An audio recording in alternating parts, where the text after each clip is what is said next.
Regarded as the best planned city in America, Buffalo, New York has far more to offer than just its proximity to Niagara Falls. I truly think it's one of the most underrated cities in the country. I visited Buffalo several years ago, and through the process of making this video, I'm realizing I need to prioritize a trip back there. In this series, I briefly cover a city's history, population, skyline, as well as a few things that make it unique. Now, let's meet Buffalo.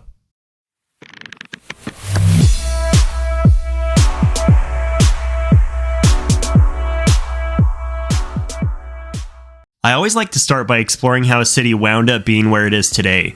Buffalo is located in the northeast corner of Lake Erie, where the Niagara River begins.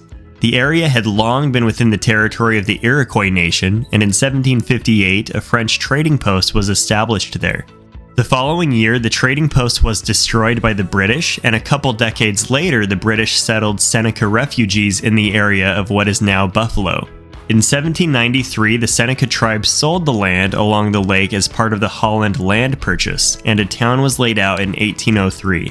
What truly put Buffalo on the map and set it on a course toward becoming a major city was the completion of the Erie Canal in 1825, which made Buffalo its western terminus.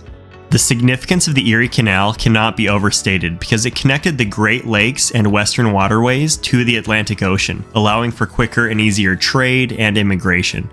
Buffalo's population at the time was only 2,400, and just 15 years later, the population had surged to over 18,000. Today, Buffalo has a population of around 276,000, which makes it the 79th largest city in the country.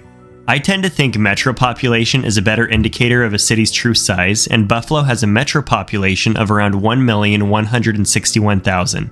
which would make it the 49th largest metro in the country, falling behind Hartford, Connecticut, and ahead of Birmingham, Alabama.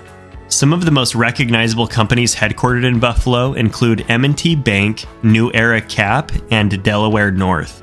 The Buffalo Metro is home to 9 colleges and universities, including the University of Buffalo, which is one of only 2 colleges in the country founded by a future US president. Call me shallow, but when it comes to cities, I think appearances matter, which is why evaluating a city's skyline is one of my favorite parts of making these videos. Buffalo's skyline at first glance doesn't exactly impress.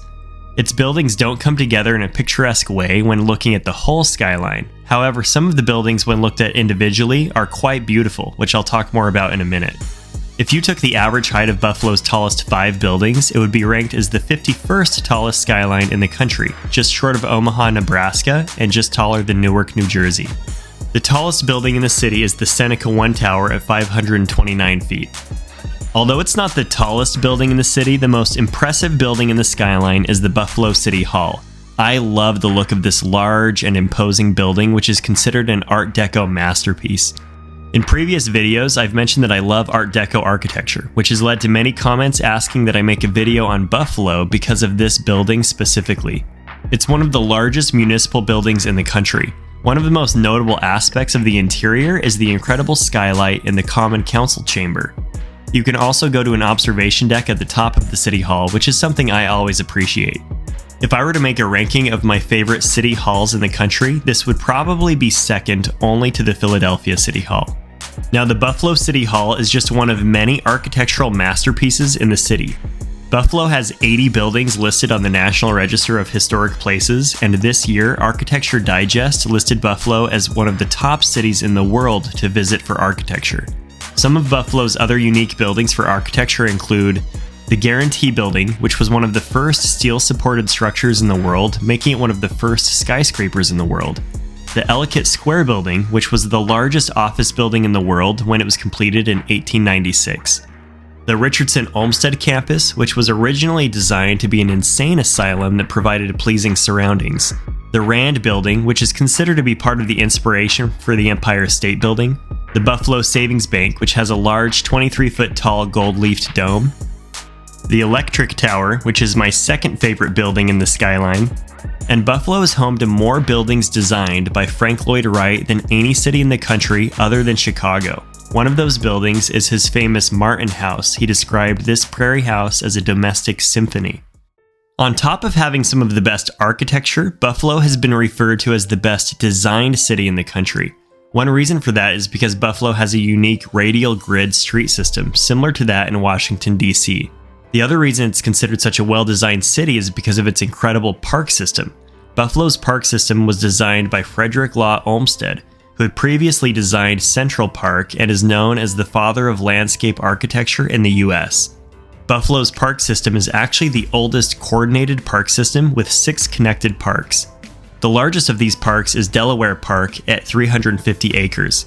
On the edge of Delaware Park is a place where unique architecture and art come together, the Buffalo AKG Art Museum, formerly known as the Albright Knox Art Gallery.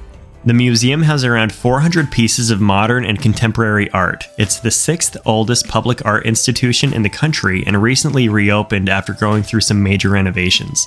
An area of Buffalo that has gone through an incredible transformation is Silo City. Following World War I, Buffalo emerged as the largest grain milling center in the country, which led to the largest collection of concrete silos. Those silos, collectively known as Silo City, have been given new life in recent years and are now used for festivals, zipline courses, and even rock climbing walls. It's a great example of a city finding a way to reinvent an area that would otherwise be a complete eyesore. Downstream from Silo City is the Canal Side area, which is where the old Erie Canal had its terminus. It's a very nice waterfront park today. The area includes the Buffalo and Erie County Naval and Military Park, which is the largest inland naval park in the country. Buffalo is home to 2 major sports teams, the Buffalo Sabres and the Buffalo Bills. The Bills are in the process of building a beautiful new $1.35 billion stadium, which should be complete for the 2026 NFL season. And finally, I have to end with the most famous landmark in the Buffalo area, Niagara Falls. Niagara Falls is only 20 miles from Buffalo and is the primary reason most tourists visit the area. Niagara Falls is breathtaking and is the largest waterfall in North America by both volume and width. The equivalent of about 70 Olympic-sized swimming pools worth of water goes over the falls every minute. Well, that wraps up my video about Buffalo. If you enjoyed the video, please give it a like and check out some of my other videos about cities. And if you have a city you'd like to see an overview on, let me know in the comments. Thanks for watching.